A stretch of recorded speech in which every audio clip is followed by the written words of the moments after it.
Ninguna pregunta sin respuesta, ninguna duda por resolver. Voces del misterio, encuentros.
Ellos están mutando mi cuerpo.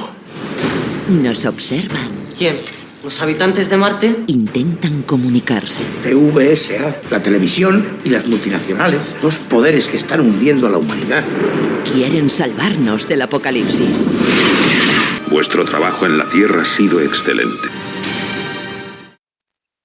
¿Qué tal, amigos, amigas? Bienvenidos, bienvenidas una semana más aquí a este rinconcito, esta cita que tenemos y solemos hablar de misterio. Esta semana el tema que habéis querido coger es un tema muy polémico, como es el caso Humo. ¿Os acordáis, verdad? El de los humitas. UMMO, ¿no? El caso Humo. Bueno, pues vamos a hablar de ello. Pocos episodios relacionados con la ufología han alcanzado en España la repercusión del llamado caso Humo.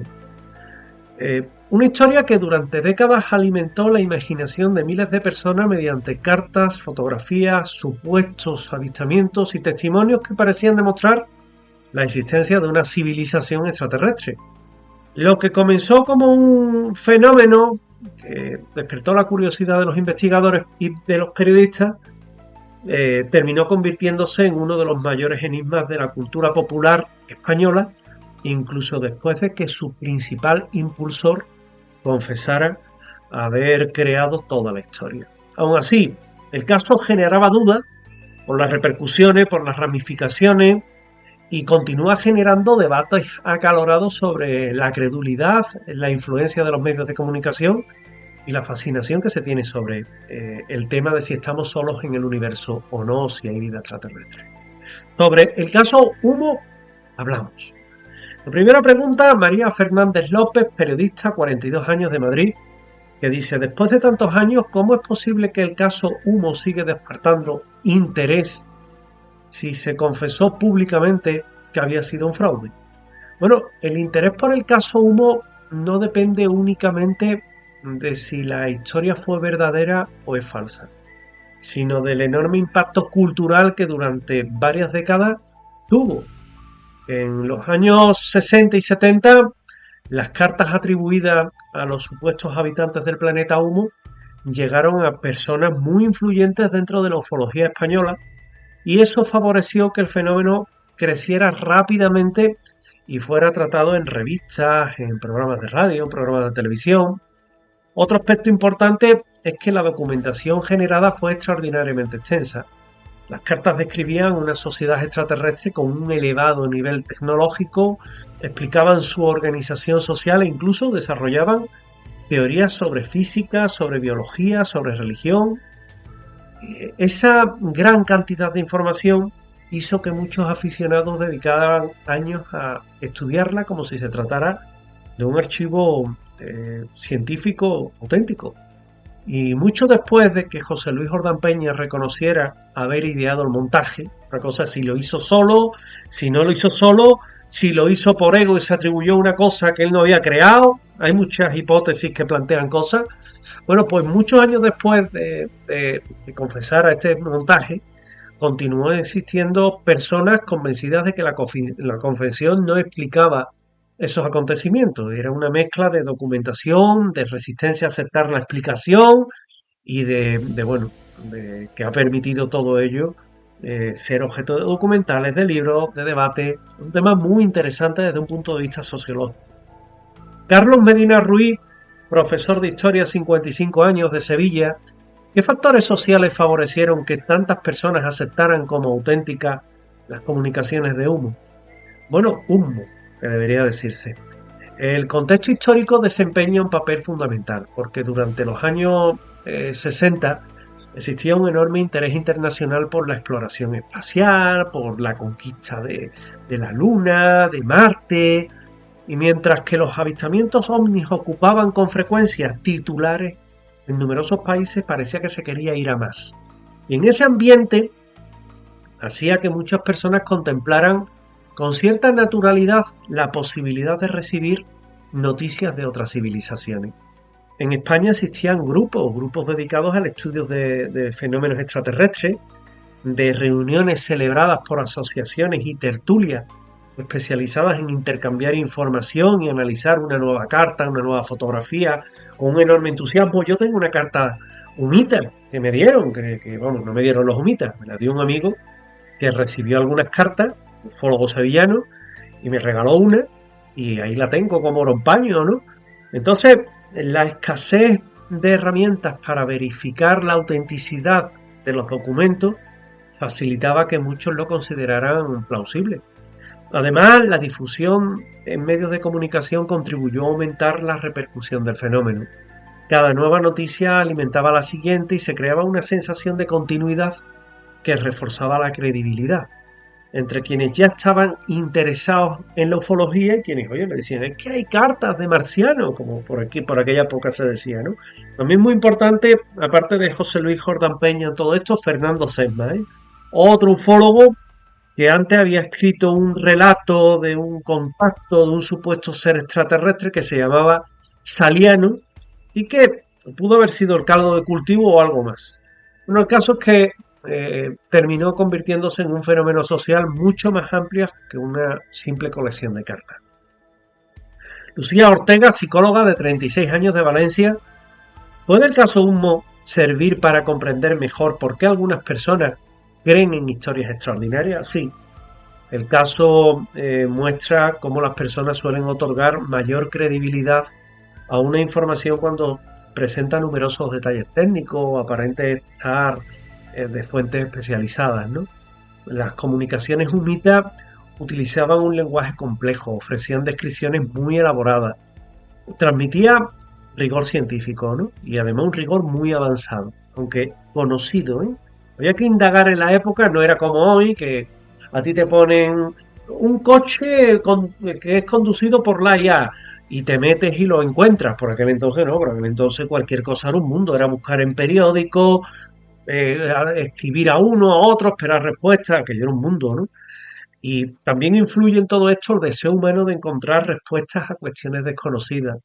La posibilidad de contactar con una civilización extraterrestre despertaba una enorme curiosidad y respondía a inquietudes que están en torno al origen de la vida, el futuro de la humanidad o la existencia de inteligencia fuera de la Tierra, ¿no? La historia demuestra igualmente que nuestra idea puede mantenerse de buscar vida extraterrestre, de si existen los platillos volantes como naves que vienen de fuera. Todo eso lo llevamos muy dentro, ¿no? Y nos gusta, ¿no? Y esa idea puede mantenerse viva incluso aunque haya pruebas que lo contradigan. ¿Cuántos casos ovni hay que se han demostrado que eran cualquier otra cosa, ¿no? Y sin embargo hay quien sigue creyendo que es un ovni. Bueno, pues algunos reinterpretan esas evidencias y consideran que las explicaciones oficiales forman parte del propio misterio, ¿no? Lo que dificulta el poder abandonar una creencia que ha echado raíces. Javier Gómez Navarro, ingeniero de 48 años, Zaragoza. ¿Por qué las cartas de humo resultan tan convincentes para algunos investigadores? Bueno, uno de los elementos más llamativos era el elevado nivel de detalle con el que describían el supuesto planeta, sus habitantes, su tecnología. Las cartas incluían cifras, conceptos científicos, dibujos, explicaciones y daban la impresión de proceder de una civilización altamente desarrollada. El hecho de que muchas comunicaciones fueran enviadas de forma personalizada también aumentaba la credibilidad, ¿no? No parecían simples publicaciones destinadas al gran público, sino documentos reservados a determinados investigadores. De hecho, la distribución era así, ¿no? lo que generaba una sensación de exclusividad. Y con el paso de los años se comprobó que buena parte de esa información podía encontrarse en publicaciones científicas ya existentes o respondían a construcciones imaginativas sin base real, ¿no?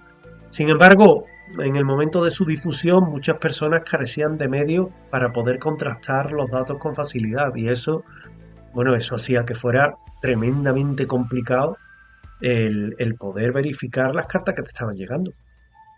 Ana Belén Morales Castro, bibliotecaria, 50 años, Valladolid. ¿Qué enseñanza deja el caso Humo para quienes investigan fenómenos ufológicos? Bueno, la principal lección es que hay que verificar cada evidencia antes de aceptarla como auténtica. En la época es que era muy difícil, pero fotografías, testimonios, documentos pueden resultar convincentes a simple vista, pero necesitan ser analizados mediante métodos rigurosos, ¿no? A mí una vez me llegó una carta de un piloto en la que me decía que había habido un scramble, ¿no? Y utilizaba unos medios súper técnicos. Yo no soy piloto, yo no tengo forma de verificar eso. ¿Qué hice? Se la pasé a un buen amigo mío como Iván Castro Palacio, que me dijo: José, la carta es buena, la carta es real, ¿no? Y un poco se busca eso, gente de ese ámbito que te pueda verificar. En el caso aquel es que había muchos ufólogos implicados y el caso Humo demuestra que la popularidad de una historia no constituye una prueba de su veracidad. Durante muchos años Humo apareció en publicaciones especializadas, escribieron mogollón de libros. Antonio Rivera quizás el que más escribió, programas de radio, de televisión, se generó una enorme difusión. Sin embargo, esa presencia mediática no sustituyó nunca las pruebas objetivas. Finalmente, este episodio lo que recuerda es que incluso un fraude, un invento, puede convertirse en un fenómeno cultural de una enorme trascendencia, y más allá de la cuestión extraterrestre, Humo forma parte de la historia reciente de la ufología española y continúa siendo un buen ejemplo de cómo se construyen y evolucionan o perduran determinados hechos que se dan por bueno en torno al fenómeno ovni. Roberto Sánchez Delgado, físico de 44 años, de Granada. Las cartas Humo incluían abundantes explicaciones científicas. ¿Eran realmente conocimientos adelantados a su tiempo? Bueno, las comunicaciones atribuidas a los supuestos humitas llamaban la atención por la terminología científica, por la cantidad de datos que contenían. Se describían aspectos relacionados con la gravedad, con la estructura del planeta, con los sistemas de propulsión de sus naves e incluso teorías del origen de la vida, ¿no? Por todo ello contribuía mucho a crear la impresión de que los autores poseían un conocimiento muy superior al disponible en la Tierra, ¿no? Sin embargo, con el paso del tiempo, diversos investigadores señalaron que muchas de esas explicaciones no constituían descubrimientos inéditos, que parte de la información coincidía con teorías ya publicadas en revistas científicas extranjeras, aunque en aquella época resultaban poco conocidas en España y resultaba muy costoso llegar a ellas, pero alguien lo había hecho, había cogido esa información y había escrito de ello como si fueran humitas, y muchos lectores que no lo sabían lo interpretaban como una revelación sin precedentes que procedía de inteligencias extraterrestres, ¿no? Y eso llamaba mucho la atención. El caso demuestra que un lenguaje complejo puede generar una apariencia de autoridad, de autenticidad, especialmente cuando es un público que dispone de pocos medios para contrastar la información, y la sofisticación del discurso fue uno de los elementos que ayudó a consolidar todo esto. Elena Pardo Jiménez, socióloga, 39 años, de Bilbao. ¿Por qué las fotografías del supuesto ovni de San José de Valderas tuvieron tanta repercusión? Bueno, porque las imágenes aparecieron en un momento en el que la fotografía era considerada como una de las pruebas más sólidas que podían respaldar un avistamiento. Y en ellas puede observarse un objeto circular sobrevolando la localidad madrileña de San José de Valderas. Y eso fue un pelotazo enorme, y te lo digo así porque fue una cosa enorme, en el que la gente, empezó a decir un ovni en San José de Valderas, ¿no? Era como todo muy real, ¿no? Las imágenes eran espectaculares, ¿no? Mostrando a ese ovni con ese símbolo desconocido en la panza, la H esa con un palito en medio, y aquellas fotografías reforzaron la sensación de que las cartas de los humitos eran reales y que tenían un respaldo visual, ¿no? Durante años los aficionados aceptaron las fotografías como auténticas, aunque algunos especialistas ya expresaron sus dudas, sobre todo los negativos, y en determinados aspectos técnicos las imágenes eran discutidas y quedaron eclipsadas por la enorme difusión que tuvo el caso. Décadas más tarde se hizo un análisis a la fotografía y se obtuvieron resultados similares colgando una maqueta suspendida mediante un hilo invisible y demostrando que era posible obtener un resultado muy parecido por medios que estaban al alcance en aquella época, ¿no? Aquella recreación forzó la hipótesis de que las famosas imágenes formaban parte de un montaje. Miguel Ángel Herrera Molina, escritor, 61 años, de Murcia, ¿qué papel desempeñaron los medios de comunicación en la expansión del fenómeno UMMO?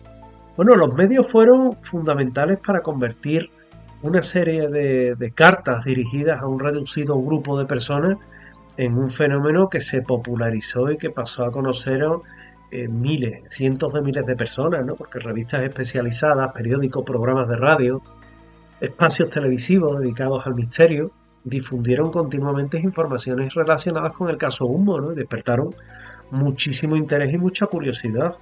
Cada supuesto avistamiento, fotografía o documento lo que generaba eran nuevas noticias que mantenían vivo el interés, y el caso se convirtió en un tema muy recurrente dentro de la divulgación ufológica española y llegó a tener una repercusión internacional, principalmente en Francia y en Latinoamérica, ¿no? Al mismo tiempo se amplió la cobertura mediática, se contribuyó a consolidar el imaginario colectivo alrededor del caso UMMO, e incluso cuando comenzaron a aparecer investigaciones críticas, la historia ya había adquirido una dimensión cultural que superaba con creces el análisis de las pruebas que había disponibles. Patricia Núñez Romero, abogada, 47 años, Málaga. ¿Por qué la confesión de José Luis Jordán Peña puso definitivamente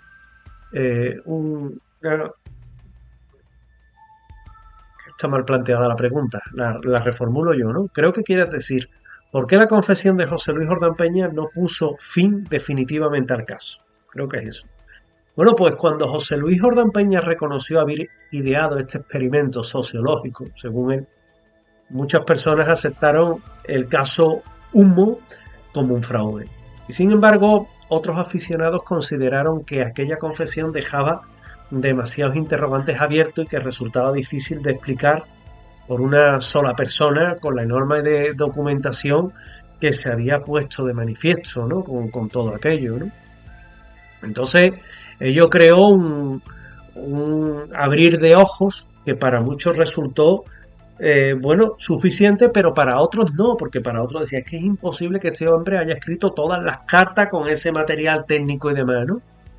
Y además el propio autor ofreció explicaciones que algunos consideraron incompletas o contradictorias, ¿no? Acerca de determinados episodios, de la participación de posibles colaboradores, y esa circunstancia alimentó interpretaciones y permitió que se continuaran apareciendo lo que eran hipótesis alternativas sobre el origen del fenómeno.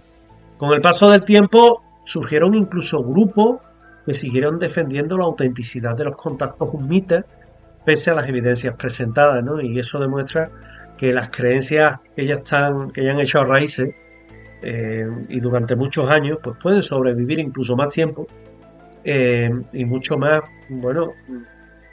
cuando se niegan a aceptar una verdad incluso confesada, ¿no?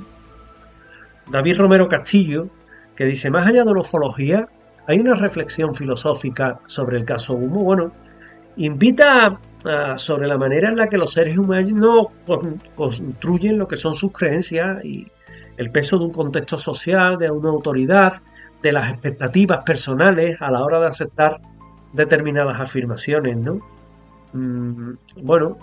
Muestra cómo algo muy elaborado puede resultar extraordinariamente convincente y también plantea cuestiones relacionadas con la necesidad de encontrar respuestas a los grandes interrogantes de la existencia humana, ¿no?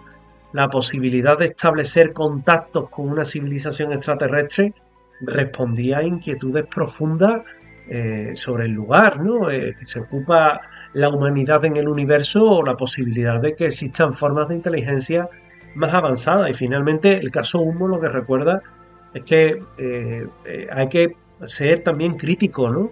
Analizar evidencia, contrastar fuentes, mantener una actitud abierta.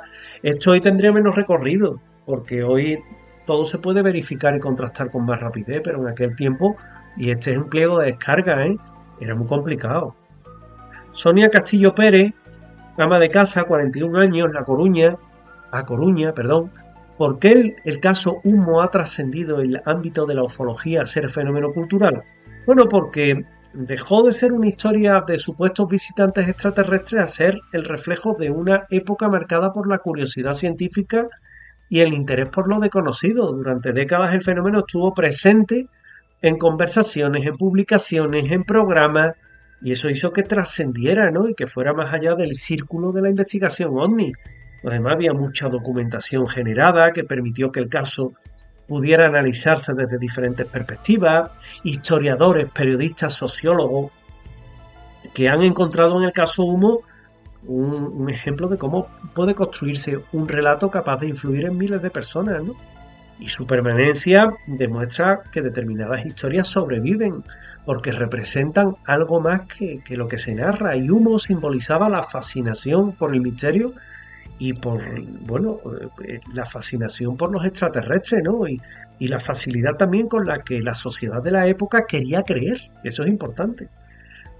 Alberto Domínguez Serrano, astrónomo aficionado, mecánico, 34 años, de León. ¿Por qué se eligió la estrella Wolf 424 como supuesto lugar de origen de los humitas? Bueno, según las propias cartas de los humitas, los habitantes de Humo afirmaban proceder de una estrella o de un planeta que giraba en torno a una estrella, en torno a la estrella enana roja Wolf 424, y bueno, aportaba credibilidad al relato, ya que permitía relacionar la historia con un objeto astronómico existente y fácilmente identificable por quienes tenían conocimientos básicos en astronomía, ¿no? Luego otra cosa es que ya con las modernas técnicas, digamos, pues allí puede haber vida, allí no puede haber vida, ¿no? Porque el espacio habitable no hay un planeta que orbite, ¿no? Entonces esto era como en la época, en la década de los 60, los telescopios eran muy rudimentarios, ¿no? Y con el tiempo el propio José Luis Jordán Peña explicó que la elección había sido prácticamente arbitraria y que su intención nunca fue construir un modelo astronómico coherente, sino que consistía en elaborar una narración suficientemente verosímil como para despertar el interés de un grupo aficionado a la ufología, ¿no? Luego surgió, por ejemplo, toda una cosmogonía y una casi una religión, entre comillas, que fue el propio Enrique López Guerrero, el padre de Mairena Alcor, que yo tuve la oportunidad de conocer, que escribió un libro que se llamaba Mirando a la lejanía del universo, el que ya dan incluso características del humo boa, del dios de allí, y eso, bueno, ilustra cómo esos pequeños elementos reales, ¿verdad?, pueden utilizarse para reforzar una ficción, combinar datos auténticos con afirmaciones imposibles, y fue una de las estrategias que hicieron que este caso fuera tan persuasivo durante tantos años. Cristina Vega Martín, documentalista, 46 años, Santander. ¿Qué importancia tuvo la enorme cantidad de cartas enviadas por los supuestos humitas? Bueno, las cartas constituyen un modelo del núcleo de lo que es el caso Humo, ¿no? Porque a través de esas cartas se desarrolló toda una descripción de la sociedad extraterrestre de la época. Entonces, incluyó aspectos relacionados con su organización política, la ciencia, la religión, la tecnología, la forma de entender el universo. Esa abundancia de documentación hizo que el fenómeno pareciera extraordinariamente sólido. Cada nueva comunicación ampliada hacía que el universo narrativo se ampliara y respondía a cuestiones planteadas por los propios destinatarios. De esta manera, el relato evolucionaba constantemente y daba la impresión de tratarse de un intercambio auténtico entre humanos y visitantes de otro planeta, ¿no? Y décadas después, esas cartas siguen siendo objeto de estudio porque representan uno de los ejemplos más elaborados de la construcción de la mitología contemporánea, ¿no?, de los extraterrestres. Más allá de su autenticidad, contribuyen a dar un testimonio excepcional de cómo esta historia fue a más, ¿no? Y luego los propios ufólogos, que entre ellos se lo fueron contando, llamadas de teléfono con la voz de los supuestos humitas, aquello de no formulen preguntas, ¿no? Que bueno, que hicieron que fueran con Enrique Villagraja, con Antonio Rivera, con Ignacio de Arnaude. Es decir, aquí estamos ante un hecho que tuvo unas dimensiones enormes. José Antonio Rivas Moreno, inspector, 67 años, Córdoba, no sé si eres de la policía, de las aguas, de la luz. ¿Qué consecuencias negativas llegó a tener el fenómeno humo? Bueno, inicialmente el caso se desarrolló como un caso relacionado con la ufología, pero con el paso de algunos años, algunas personas aprovechaban la popularidad para crear grupos con comportamientos sectarios, y el documento que nos ha llegado de todo esto explican cómo determinadas organizaciones utilizaron el relato extraterrestre para influir sobre sus seguidores y obtener beneficios personales, como toda secta, entonces destructiva. Entonces, uno de los ejemplos más conocidos es el denominado Grupo Edelweiss, ¿no? Cuya actividad alcanzó mucha repercusión mediática y judicial, y según la información disponible, empleó elementos relacionados con el caso Humo dentro de un contexto completamente ajeno a la intención inicial con la que se construye el relato, ¿no?, de los humitas, ¿no? Y esos acontecimientos hizo que tuvieran consecuencias inesperadas y negativas, ¿no? Y el caso ya no era una curiosidad ufológica, ¿no? Esto era mucho más para convertirse en cierta forma en un ejemplo de los riesgos de la desinformación y de la explotación de las creencias, ¿no? Una época en la que las personas querían creer y proliferaron mucho las sectas. Raquel Ibáñez Ferrer, profesora, 45 años, Alicante. ¿Cuál considera que es el verdadero legado del caso Humo en la actualidad? Bueno, pues haberse convertido en uno de los episodios más singulares de la historia de la ufología española, porque pocas historias han conseguido mantenerse vivas durante tantas décadas, generando libros, investigaciones, documentación, debate. También constituye un ejemplo de cómo la combinación de documentos aparentemente rigurosos, de testimonios personales y una amplia difusión mediática puede construir un relato convincente, ¿no? La historia demuestra que la información necesita ser contrastada y que no se puede aceptar como verdadero todo lo que llega, ¿no? Finalmente, yo te diría que cada vez que ponemos nosotros un caso, detrás hay un testigo. Hay muchas personas que dicen, eso es mentira, pero luego cuando sacamos el testigo, y el testigo habla a la tele, habla en la radio, estos mismos nos dicen, oye, disculpar, que dudamos, dijimos que era mentira, y es verdad, ¿no? También está el ego, ¿no? El caso Humo lo que invita es a reflexionar sobre la fascinación permanente de todo esto, ¿no?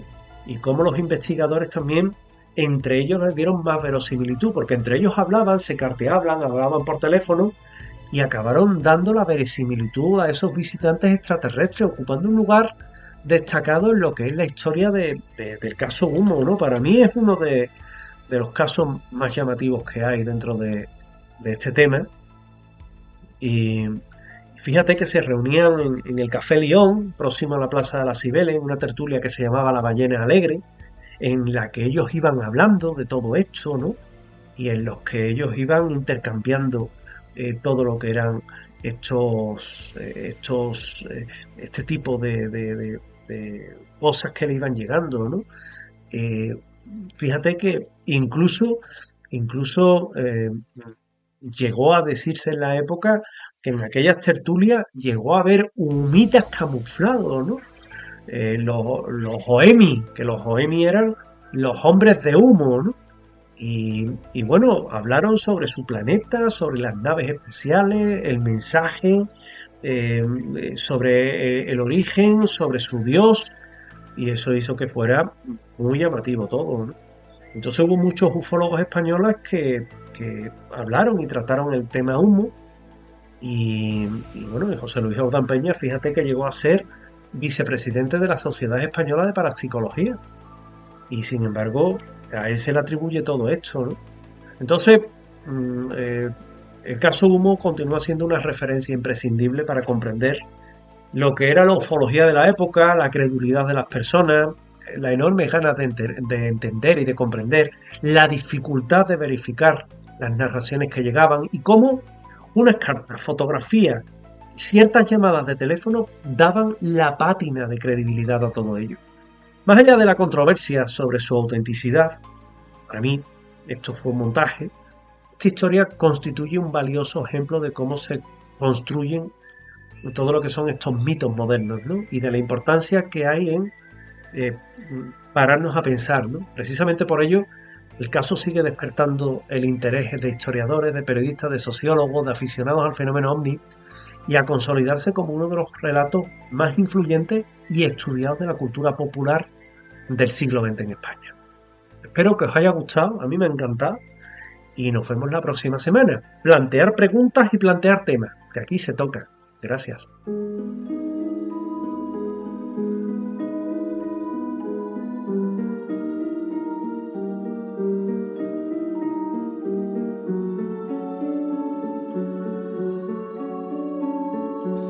Ninguna pregunta sin respuesta, ninguna duda por resolver. Voces del misterio, encuentros.